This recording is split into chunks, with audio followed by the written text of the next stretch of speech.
হে WhatsApp guys, কেমন আছো সবাই? আশা করি সবাই খুব ভালো আছো। র্যান্ডম ভিডিও চ্যানেলের মুভির এক্সপ্লেনেশন সিরিজে আজকের পর্বে আমরা একটা অসাধারণ ফ্রেঞ্চ সিনেমা সম্পর্কে জানতে চলেছি। ফ্রান্সের সিনেমা সম্পর্কে জানতে চলেছি, যে সিনেমাটির নাম হচ্ছে টু ব্রাদার্স। আর এটি একটি অ্যানিমাল অ্যাডভেঞ্চার সিনেমা। মানে এই সিনেমাতে আমরা দুটো বাঘ শাবককে দেখবো যারা সিবলিংস বা ব্রাদার এবং কোনো কারণে আলাদা হয়ে যায়, এবং এরপর তারা কিভাবে এক জায়গায় হয় বা বনে ফিরে আসে সেই অ্যাডভেঞ্চার নিয়ে এই সিনেমাটার কাহিনী। এবং এর আগে বাংলাতে এই সিনেমাটি প্রায় 10 বার এক্সপ্লেন করা হয়েছে, আমাদের চ্যানেলে একবারও হয়নি। তবে তারপরে অনেকে বলতে পারে যে না, আপনার চ্যানেল থেকে আমি দেখেছি, অনেকে এরকম জেদ করে। বাট যদি কেউ এরকম বলো যে আমাদের চ্যানেলে 2 বার এক সিনেমা এক্সপ্লেন হয়েছে, তোমরা করবে কি আগের এক্সপ্লেনটার লিঙ্ক সহ কমেন্ট করো। কারণ এখন বাংলাদেশে অনেক এক্সপ্লেন চ্যানেল রয়েছে এবং তোমরা অনেক জায়গা থেকে ভিডিও দেখো, তোমাদের কাছে মনে হয় যে না এটা আমরা এক্সপ্লেন করেছি। বাট নর্মালি আমাদের এই ধরনের ভুল হয় না, আমরা যেটা 2 বার এক্সপ্লেন করি সেটা আমরা বলে দিই যেটা আমরা রিমেক করছি। তো যাই হোক, এই সিনেমাটা সম্পর্কে একটু বলি। সিনেমাটি রিলিজ পেয়েছিল 2004 সালে ফ্রান্সে, এবং এই সিনেমাটি নির্মাণের ব্যয় হয়েছিল বাংলাদেশি প্রায় 500 কোটি টাকা, এবং এই সিনেমাটি বক্স অফিসে আয় করেছিল ওয়ার্ল্ড ওয়াইড প্রায় 650 কোটি টাকা। তো সেই হিসেবে বলা যায় সিনেমাটি অনেক ব্যবসা সফল হয়নি আমেরিকানদের মতো। তবে এই সিনেমাটার যে স্টোরি লাইন সেটা কথা অসাধারণ ছিল, এবং বেশ কয়েকটি অ্যাওয়ার্ড জিতেছে এই সিনেমাটির স্টোরি লাইনের জন্য এবং নির্মাণ শৈলীর জন্য। এবং এই সিনেমার স্টোরি লাইন কেমন এটা বোঝা যায় এটার IMDb রেট দেখে। এই সিনেমাটির IMDb রেট হচ্ছে 10/7। তো বাড়তি কোনো কথা না বলে ছোট্ট একটা কমার্শিয়াল বিজ্ঞাপন দিয়ে সরাসরি চলো আমরা মূল ভিডিওতে যাই, এবং তুমি অবশ্যই বিজ্ঞাপন না দেখে ডুরেশনে ক্লিক করে সরাসরি মূল ভিডিওতে চলে যাবে। ডিসক্রিপশনে ডুরেশন রয়েছে, ক্লিক করে মূল ভিডিওতে চলে যাও। বিজ্ঞাপন দেখার কোনো দরকার নেই, হুদাই টাইম নষ্ট কেন করবা। গাইস, IPL চলছে, তুমি কি বিশুদ্ধ উচ্ছ্বাস এবং আনন্দের জগতে পা দিতে ইচ্ছুক? বাজারে হাজারো গেমের মধ্যে আজকে আমরা একটা অ্যাডভেঞ্চার গেম সম্পর্কে জানবো, যেটা নাম হচ্ছে অ্যাভেটার, যেটা তোমাদের আত্ম এবং পালস রেটকে বাড়িয়ে দেবে। আর এই মোস্ট রেটেড সেরা গেমগুলোর মধ্যে একটি হচ্ছে এটি, আর এটা হচ্ছে একটা লাইসেন্স প্রাপ্ত নাম্বার 1 গ্লোবাল গেমিং প্ল্যাটফর্ম। তো এখানে প্লেনটিতে টেক অফ করার আগে ক্যাশ আউট ক্লিক করার জন্য প্রস্তুত হও, আর জেতার জন্য ক্লিক করে অপেক্ষা করো, আর দেখলে কতটা অনায়াসে সহজেই তোমরা জিততে পারবে। আর এছাড়াও এখানে কিন্তু রয়েছে জেটেস, আন্দার বাহার, ক্যাশেক্স এর মতো গেম। আর তোমরা যদি আমাদের দেওয়া প্রোমো কোড random7 দিয়ে রেজিস্ট্রেশন করো তাহলে পেতে পারো 34,000 টাকা পর্যন্ত বোনাস এবং 250টি ফ্রি স্পিন। তো বিজ্ঞাপন শেষে আমরা মূল ভিডিওতে চলে আসলাম। তো এই সিনেমা যখন শুরু হয় তখন আমাদের বলা হয় সময়টা হচ্ছে 1920 সাল, আর আমাদের কম্বোডিয়া দেশ দেখানো হয়, যেটা মনে করো ভিয়েতনাম ফিলিপিনের আশেপাশে আর কি। তো ওখানে ওই সময় ফ্রেঞ্চ কলোনিয়াল রুল ছিল, মানে আমাদের সব দেশে যেমন ব্রিটিশরা ছিল তখন ওরা ছিল হচ্ছে ফ্রান্সের আন্ডারে। তবে ফ্রেঞ্চরা যেটা করেছিল স্থানীয় আধিপত্য বজায় রাখতে স্থানীয় যে কম্বোডিয়ান রাজা ছিল তাদেরকে দিয়ে দেশটাতে রুল করতো আর কি। তো এরপর আমাদের কম্বোডিয়ার একটা ঘন জঙ্গলে দুটো ইন্দো চাইনিজ টাইগার দেখানো হয়, যাদের মধ্যে একটি ছিল হচ্ছে মেল আর একটা ছিল হচ্ছে ফিমেল। তো হঠাৎ করে তারা দুজন সামনাসামনি হয়ে যায়, এবং প্রথমে ফাইট লাগলো, একটু পরেই তারা প্রেমে পড়ে যায়। আর এরপর তারা করে কি একটা পুরনো পরিত্যক্ত মন্দিরের গুহার ভেতরে যায়, এবং এর বেশ কয়েক মাস পর তারা গুহা থেকে বের হয়, এবং আমরা দেখি এই টাইগার কাপলের সাথে দুটো বাচ্চাও বেরিয়ে এসেছে, মানে তাদের বাচ্চা হয়ে গিয়েছে, পুরোপুরি একটা হ্যাপি ফ্যামিলি। তো যাই হোক, বাচ্চারা সবসময় তাদের বাবার সাথে খেলতো, কিন্তু একদিন তারা মা বাবার কাছ থেকে অনেক দূরে চলে যায়, আর সেখানে একটা ভাই করেছে কি একটা শুকনো নারকেল পায়, আর সেই নারকেলটা দিয়ে খেলতে খেলতে অনেক দূর চলে যায়। আর তখন সেখানে একটা রেকুন আসে, আর রেকুন এমন প্রজাতির প্রাণী ভাই, এত পাজি। তো যাই হোক, ওই বাঘ করে রেকুনের বাচ্চাটিকে ধাওয়া করে, কিন্তু তখন ওই রেকুনের মা গর্ত থেকে বেরিয়ে আসে, এবং এরা এমন জাতের প্রাণী, এরা সিংহকেও ভয় পায় না। তো যাই হোক, ওই মা বেরিয়ে করে কি ছোট ভাইকে ভয় পাইয়ে দেয়, আর ছোট ভাই ভয় পেয়ে তখন গাছে ওঠে, বাট তখন ওর বড় ভাই চলে আসে এবং উল্টো ওই রেকুনটাকে ধাওয়া করে গর্তে ঢুকিয়ে দেয়, আর তখন ওর ছোট ভাই গাছ থেকে নেমে আসে, আর তারপর তারা আবারও খেলতে শুরু করে। আর তখন ওরা মানুষের হাড়ের আওয়াজ এবং এর সাথে যন্ত্রের শব্দ শুনতে পায়, মানে মানুষরা যখন এই জঙ্গল আসে বাঘকে দূরে রাখতে এই ধরনের শব্দগুলো করে। আর এরপর যখন ওরা এগিয়ে যায় তখন পাহাড়ের উপর থেকে অনেক দূরে ওরা মানুষ দেখতে পায়, আর তখনই সেখানে ওদের মা চলে আসে এবং মা এসে 2 বাচ্চাকে সাথে করে নিয়ে যায়। কিন্তু তখন ওই বাচ্চাদের যে বাবা, সে পাহাড়ের উপর থেকে মানুষদের উপর নজর রাখছিল যে ওরা কই যায় কই আসে। তো যাই হোক, এই মানুষগুলো কিন্তু এই প্রাচীন মন্দির যেটাকে বাঘরা তাদের বাড়ি বানিয়েছে এখানে আসছে, আর এর জন্য ওই বাবা টাইগার সারা সেখানে পাহারা দেয়, আর মা টাইগার তার বাচ্চাদের নিয়ে ভেতরে ঘুমাচ্ছিল। কিন্তু পরদিন সকালে একটা ব্লাস্টের আওয়াজ শুনে টাইগার এবং তার বাচ্চারা ভয় পেয়ে জেগে ওঠে, আর তখন আমাদের উপরে বাবা টাইগারকে দেখানো হয় যে মানুষদের উপর নজর রাখছিল, কোনো সমস্যা দেখলেই আক্রমণ করে বসবে। আর মানুষরা আমরা দেখি তারা গুহার একদম কাছে চলে এসেছে, এবং তারা ডাইনামাইট ব্লাস্ট করে এই মন্দিরের যে পুরনো মূর্তিগুলো রয়েছে সেগুলো ভেঙে নিয়ে যাবে এবং বিদেশে চড়া দামে বিক্রি করবে। তো যাই হোক, বিপদ দেখে মা টাইগার করে কি তার একটা বাচ্চা কিনে সেখান থেকে বেরিয়ে যায়, আর বাবা টাইগারও তখন নজর রাখছিল। কিন্তু শিকারীদের সাথে যে কুকুরটা ছিল সে তোমার বাঘের গন্ধ পেয়ে ঘেউ ঘেউ করতে শুরু করে, আর তখন একটা লোক করে ওই কুকুরের পিছু করতে করতে গুহার ভেতরে চলে আসে, যেখানে টাইগার আর তার এক বাচ্চা ছিল। কিন্তু মা টাইগার তো একটা বাচ্চাকে দূরে সরিয়ে নিয়ে গেছে, আর একটা বাচ্চাকে আনতে যাবে, কিন্তু এখন আসতে পারেনি। কিন্তু তার আগে শিকারি করে কি ওই বাচ্চাটিকে দেখে ফেলে, এবং বাচ্চাটিকে যখন ধরবে তার আগেই এতক্ষণ ধরে যে বাবাটা নজরদারি করছিল সে শিকারির উপর আক্রমণ করে, যে কারণে এখানে ইডেন নামে যে লিডারটা ছিল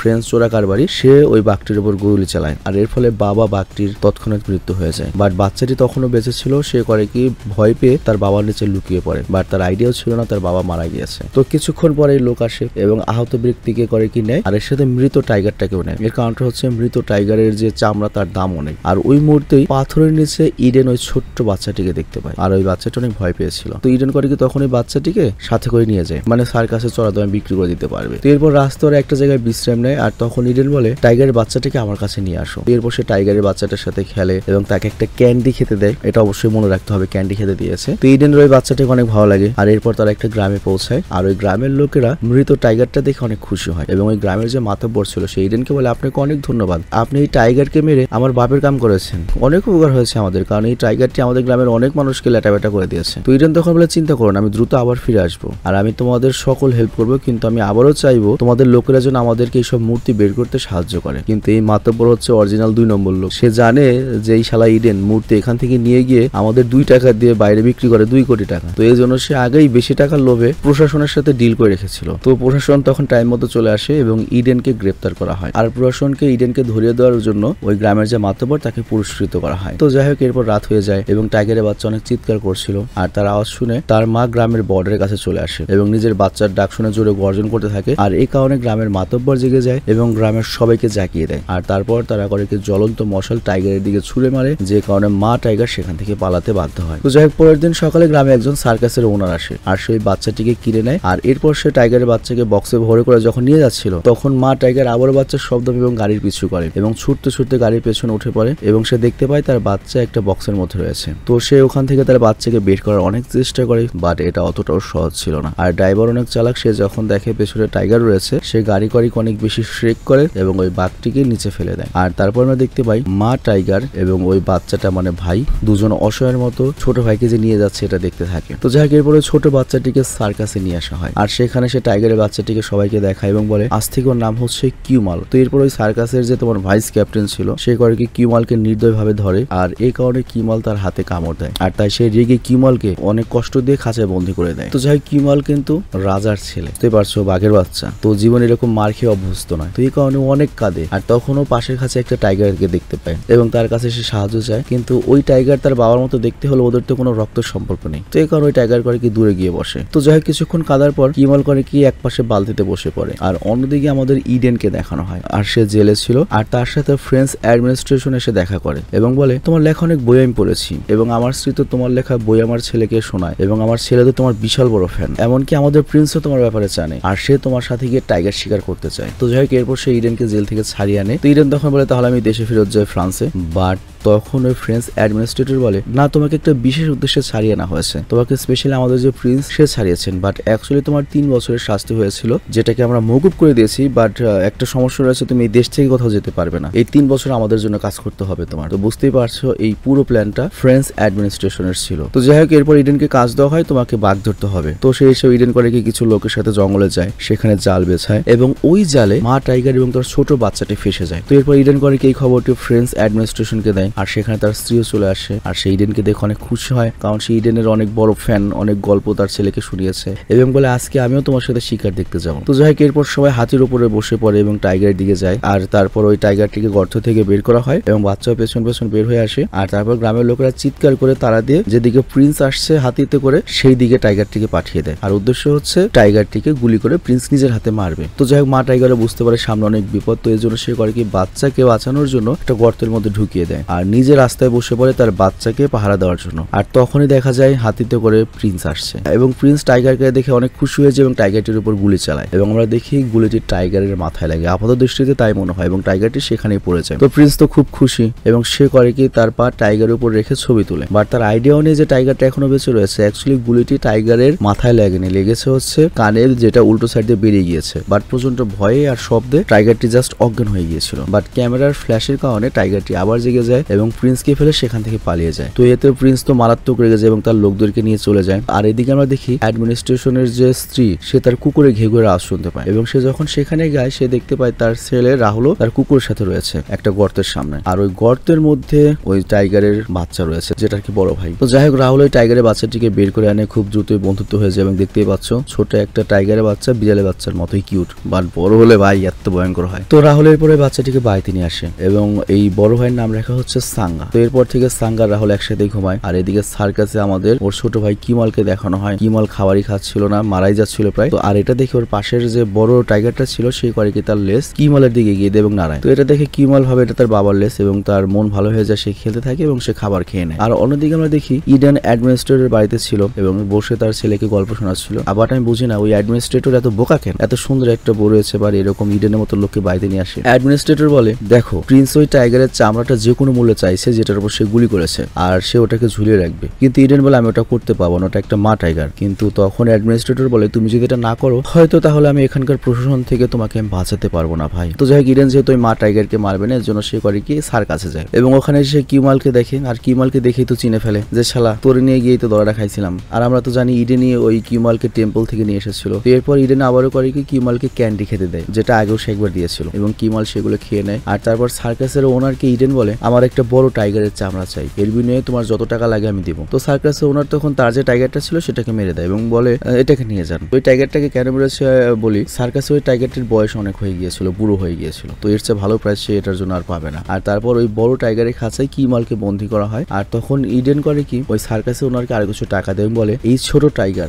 এই কিমালকে অনেক যত্ন রাখবেন। তো যাই হোক এখানে ইডেনও চিনে ফেলে যে এটাই তার ওই টাইগারটা যেটাকে সে গুহা থেকে নিয়ে এসেছিল। আবার ওই টাইগারটা ইডেনকে চিনতে পারে। তো এরপর ইডেন করে কি ওই টাইগারের চামড়া যেটা সে কিনলো প্রিন্সকে দেয়, বাট প্রিন্সও কিন্তু অত আবাল নয়, সে টাইগারের চামড়া দেখে বুঝতে পারে এটা সেই টাইগার না যেটার উপর সে গুলি চালিয়েছিল, কারণ এটার কানে কোনো ছিদ্র নেই। তো ওই প্রিন্স আরো রেগে যায়। আর এদিকে আমাদের অ্যাডমিনিস্ট্রেটরের বাড়িতে সাঙ্গাকে দেখানো হয়। তো এখানে আমরা দেখতে পাই কুকুর তো তার বাড়িতে নতুন একটা প্রাণীকে কোনোভাবেই একসেপ্ট করছে না, বিড়ালি দেখতে পায় না আর তো বাঘ। তো অ্যাডমিনিস্ট্রেটরের যে স্ত্রীর কুকুরটি ছিল সে সাঙ্গাকে অনেক বিরক্ত করতে শুরু করে। তো সাঙ্গ তার কাছ থেকে পালিয়ে পালিয়ে কোনায় কোনায় লুকিয়ে পড়ে, কিন্তু কুকুরটি সেখানে গিয়ে আক্রমণ করার চেষ্টা করে, কিন্তু বুঝতে হবে এটা একটা বাঘের বাচ্চা। তো লাস্টে যখন সাঙ্গা সহ্য করতে পারে না কুকুরটিকে অ্যাটাক করে মেরে ফেলে। তো এটা দেখে তো রাহুলের মা অ্যাডমিনিস্ট্রেটরের স্ত্রী অনেক ভয় পেয়ে যায় এবং সে সিদ্ধান্ত নেয় সাঙ্গাকে কোনোভাবেই বাড়িতে রাখা যাবে না, কারণ এটা বাঘের বাচ্চা, কোনোভাবেই নিরাপদ নয়। তো এই জন্য সে লোকজন এনে খাঁচায় বন্দী করে সাঙ্গাকে গাড়িতে তুলে দেয়। বাট রাহুল তো প্রাণে প্রাণে না করে যে এটা এমনটা করো না, কিন্তু তার মা বলে না না ওকে বাড়িতে রাখা যাবে না, ও যেহেতু রক্তের স্বাদ একবার পেয়েছে ও আমাদের জন্য বিপজ্জনক, সবার জন্য বিপজ্জনক। বাট যদিও রাহুল বলে যে সাঙ্গা নিজের সেলফ ডিফেন্সের জন্য আত্মরক্ষার জন্য এসব করেছিল। তো যাই হোক এরপর সাঙ্গাকে সেখান থেকে নিয়ে প্রিন্সের প্রাসাদের যে ব্যক্তিগত চিড়িয়াখানা রয়েছে সেখানে নিয়ে যাওয়া হয়। এবং সত্যি কথা বলতে সব প্রিন্সরা এরকম পাগলই হয়, তুমি দুবাইয়ের প্রিন্স দেখো বা যেখানে জায়গার প্রিন্স দেখো বা যত ধনীর পোলান দেখো সব সালার এরকম পাগলই হয় আর কি, টাকা নষ্ট করবো কেমন এত টাকা। তো যাই হোক এইভাবেই 1 বছর কেটে যায়। আর আমরা দেখতে পাই সার্কাসের ছোট ভাই কিমাল অনেক বড় হয়ে গিয়েছে। সার্কাসে তাকে ট্রেনিং দেওয়া হচ্ছিল এবং তাকে জ্বলন্ত একটা রিং এর ভেতর দিয়ে লাভ দিতে হবে, বাট কিমালের অনেক ভয় হচ্ছিল আর এই কারণে সে লাভ দেয় না, বাট তাকে অনেক টর্চার করা হয় আর এজন্য না চাইতেও কিমালকে জ্বলন্ত রিং এর ভেতর দিয়ে লাভ দিতে হয়। আর এদিকে আমরা দেখি প্রিন্স অনেক বড় একটা ফেস্টিভ্যালের আয়োজন করে এবং সে ঠিক করে এই ফেস্টিভ্যালের মেন আকর্ষণ রাখবে সে 2 টাইগারের লড়াই। মানে তার কাছে একটা টাইগার তো আগে থেকে রয়েছে বড় ভাই সাঙ্গা, আর এর সাথে সে অন্য যে কোনো একটা টাইগারের লড়াই করাবে। আর এখানে আমরা জানতে পারি এই প্রিন্সের কাছে তার বংশের অনেক মূল্যবান একটা নেকলেস রয়েছে। তো এই নেকলেসটা তার স্ত্রী দাবিদার, কিন্তু সে ওই স্ত্রীকে ওই নেকলেসটা না দিয়ে সাঙ্গাকে ওটা পরিয়ে দেয়। আর অন্যদিকে আমরা দেখি প্রিন্সের লোকেরা যায় হচ্ছে সার্কাস এবং বলে তোদের টাইগারটা আমাদের প্রয়োজন, কারণ প্রিন্স অনেক বড় একটা ফেস্টিভ্যাল আয়োজন করছে যেখানে 2 টাইগারের মধ্যে লড়াই হবে। তো সার্কাসের লোকদের তার কিছু বলার নেই, কিছু টাকা পেয়ে ওরা কিমালকে দিয়ে দেয়। তো এরপর 2 টাইগারের লড়াইয়ের দিনটা চলে আসে। খাঁচার ভেতরে কিমাল ছিল এবং ইডেন সেখানে আসে এবং ইডেন তো দেখে ওকে চিনে ফেলে। আর এদিকে সার্কাসের ওনার বলে হ্যাঁ এখান থেকে যে কোনো একটা টাইগার মারা পড়বে, যে কোনো একটা টাইগার বাঁচবে। তো এই কথা শুনে ইডেনের অনেক খারাপ লাগে। তো এই জন্য সে করে কি তালার চাবিটা নিয়ে নেয়, মানে এই টাইগারকে সে মরতে দেবে না, বাট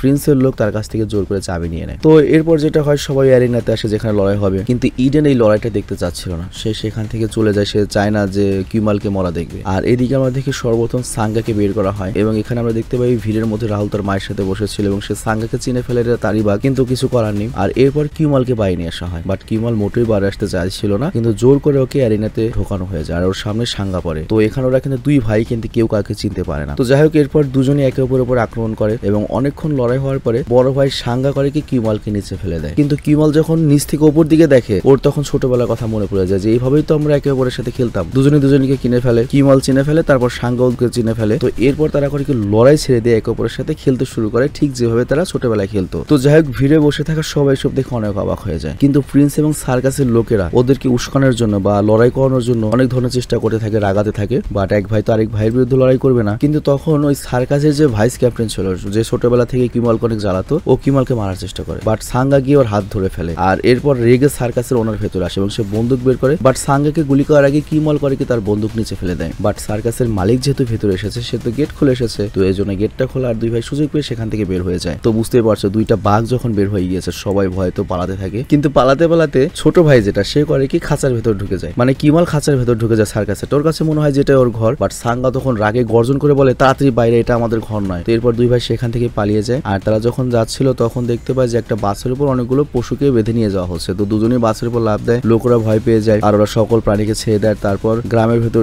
ঢুকে গ্রামের মানুষদের বাড়িতে যায়, সবাই অনেক ভয় পায় কিন্তু কারো কোনো ক্ষতি করে না। আর এরপর যখন ওদের খিদে পায় সামনে ওরা একটা গাড়িতে উঠে পড়ে এবং সেখানে ওরা অনেক শুয়োরের মাংস দেখতে পায় এবং মজা করে শুয়োরের মাংস খেয়ে খিদে মেটায়। বাট প্রশাসনের লোকেরা তো ওদের পিছু নিয়েছে, তারা ওদের উপর গুলি চালায়, বাট সেখান থেকে ওরা কোনো রকমের বেঁচে পালিয়ে ফিরতে সক্ষম হয়। আর তারপর ওরা জঙ্গলের সেই মাঝে সেই জায়গাতে আসে যেখানে ছোটবেলাতে ওরা দুজন বাবা মায়ের সাথে থাকতো, সেই মন্দিরে সেই গুহার কাছে। আর অন্যদিকে আমাদের ইডেনকে দেখানো হয়, যার কাছে অ্যাডমিনিস্ট্রেটর আসে এবং বলে তোমাকে ওই 2 টাইগারকে মারতে হবে এবং ওরা অনেক মানুষদের উপর আক্রমণ করেছে, ওদেরকে তো মারতেই হবে। বাট ইডেন এটা করতে চাচ্ছিল না। বাট যখন ফ্রেঞ্চ অ্যাডমিনিস্ট্রেটরকে বলে দেখো 2 জন মানুষকে মেরেছে আর তাছাড়া তুমি যদি এটা না করো তাহলে তোমাকে জেলে থাকতে হবে, তো ইডেন তখন বাধ্য হয়ে রাজি হয়ে যায়। আর সে এরপর যায় হচ্ছে রাহুলের কাছে এবং রাহুলও না করে যেটা প্লিজ করো না। বাট ইডেন বলে আমার কাছে কোনো অপশন নেই, আমাকে যেতেই হবে। বাট রাহুল বলে ওরা অনেক ভালো টাইগার, ওদেরকে প্লিজ মেরো না, মানে আবারও রিকোয়েস্ট করে। বাট ইডেন বলে আমার কিছু করার নেই, আমার কাজ আমাকে করতেই হবে। তো এরপর ওরা জঙ্গলের সে অংশে পৌঁছে যায় যেখানে 2 ভাই রয়েছে, চারদিকে আগুন লাগিয়ে দেওয়া হয়। তো কিমাল আর সাঙ্গা আগুনের মাঝে আটকা পড়ে। বাট এখানেও লক্ষ্য কিমাল কিন্তু সার্কাসে ট্রেনিং পেয়েছিল, আগুনের ট্রেনিং, তো এই কারণে ও আগুনের লাভ করতে লাভ দেওয়ার ভয় পায় না। কিন্তু সাঙ্গা এটা করতে পারে না,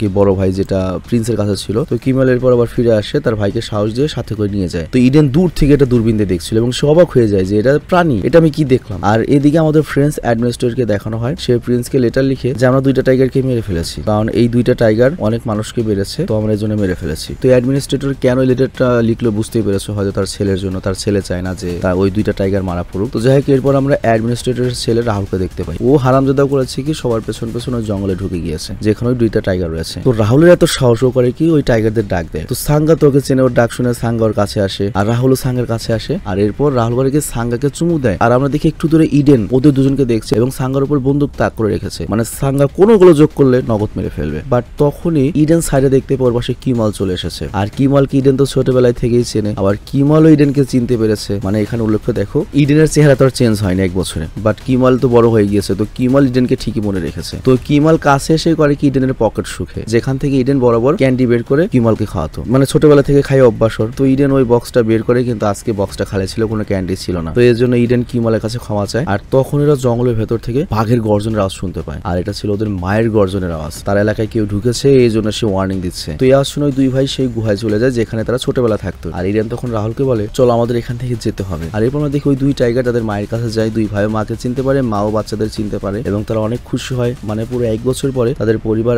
আবারও এক জায়গায় হয়েছে এবং তারা সেই জায়গাতে বসেছে যেখানে তারা আগে বসতো। আর এরপর আমাদের দেখানো হয় সূর্যটা মা টাইগারের পেছনে এবং সূর্যের আলো মা টাইগারের কানের উপরে পড়ে এবং আমরা সেই কানের ছিদ্রটা দেখতে পাই যেখানে প্রিন্স গুলি করেছিল। তো যাই হোক এখানে এই সিনেমাটা শেষ হয়ে যায় এবং এক কথা একটা অসাধারণ সিনেমা ছিল। তো সবচেয়ে আশ্চর্যের ব্যাপার হচ্ছে এই সিনেমা শুটিং করছে কেমনে ভাই, তারা আমি একটু রিসার্চ করে নিই এই সিনেমার শুটিং করছিল কেমন, আসলে কি বাঘ ইউজ করছে, বাঘ ইউজ করে কিভাবে শুটিং করা পসিবল, কিন্তু দেখে তো ভিএফএক্স তো মনে হলো না, কার্টুন বাঘ তো মনে হলো না। আমি একটু নির্মাণ শৈলীটা দেখি দাঁড়াও। তো এখানে আমি সার্চ করে যেটা পেলাম, এই সিনেমা তৈরিতে 30টার বেশি বাঘ ইউজ হয়েছে এবং বেশিরভাগ বাঘই আনা হয়েছে ফ্রান্সের চিড়িয়াখানা থেকে এবং থাইল্যান্ডের চিড়িয়াখানা থেকে, সবগুলো ট্রেন্ড বাঘ ছিল। তবে তারপরে এই সিনেমা করার জন্য এটা খুব রিস্কি একটা ব্যাপার যে বাঘের সাথে শুটিং করা বা বাঘকে ইচ্ছা মতো কন্ট্রোল করা পসিবল নয়। বাট আমরা যে বাঘগুলো দেখেছি ওগুলো রিয়েল বাঘই ছিল, প্লাস বাঘের পুতুলও ছিল আর কি। বাঘের আদলে 5টার মতো পুতুল তৈরি করা হয়েছিল এবং সেগুলোকে বিভিন্নভাবে ইউজ করা হয়েছে, বাট এখানে মোটেও ভিএফএক্স ইউজ করা হয়নি পুরো সিনেমাতে। আর এর জন্য এই সিনেমাটি এত বেশি রিয়েলিস্টিক। মানে চিন্তা করো এই সিনেমাটি মুক্তি পেয়েছে আজ থেকে 20 বছর পূর্বে, সেই সময় এরকম একটা সিনেমা তৈরি করেছে। তো এখানে নির্মাণগত যে তোমার শৈল্পিকতা কতখানি ইউজ হয়েছে বুঝতেই পেরেছো। এতটুকুও কিন্তু বোঝার কায়দা নেই যে এখানে কোথাও পুতুল ছিল বা 30টার বেশি বাঘ ইউজ হয়েছে। আমাদের কাছে কিন্তু মনে হচ্ছে সির্ফ 4টা বাঘ ইউজ হয়েছে এই শুটিংটা গুলো করার জন্য এবং খুব সুন্দরভাবে বাঘগুলো অভিনয় করেছে, খুব রিয়েলিস্টিক ভাবে অভিনয় করেছে। তো যাই হোক আমি বিদায় নিচ্ছি, তোমরা সবাই ভালো থেকো, সুস্থ থেকো এবং অবশ্যই কমেন্টে জানাবে সিনেমাটি কেমন লেগেছে। এবং আমি জানি আজকে কমেন্ট হবে ভাই এই সিনেমা এর আগেও আপনি এক্সপ্লেন করেছেন। হ্যাঁ ভাই করতে পারি, ভুল হতে পারে, এর জন্য আমি আন্তরিকভাবে দুঃখিত। বাট যদি আমরা কোনো সিনেমা এক্সপ্লেন করি তুমি কমেন্ট করার আগে সাথে আগে যে আমরা এক্সপ্লেন করেছি সেটা লিঙ্ক শো দিয়ে দেবে, তাহলে আমরা বুঝতে পারবো আমাদের ভুল হয়েছে। এবং এরপর আমরা যেটা করবো আমাদের যে কন্টেন্ট ম্যানেজার রয়েছে তাকে ইচ্ছা মতো খেলাবো যে এক সিনেমা 2 বার আসলে কিভাবে। তো যাই হোক আমরা বিদায় নিই, ভালো থেকো, সুস্থ থেকো, টেক কেয়ার, আল্লাহ হাফেজ।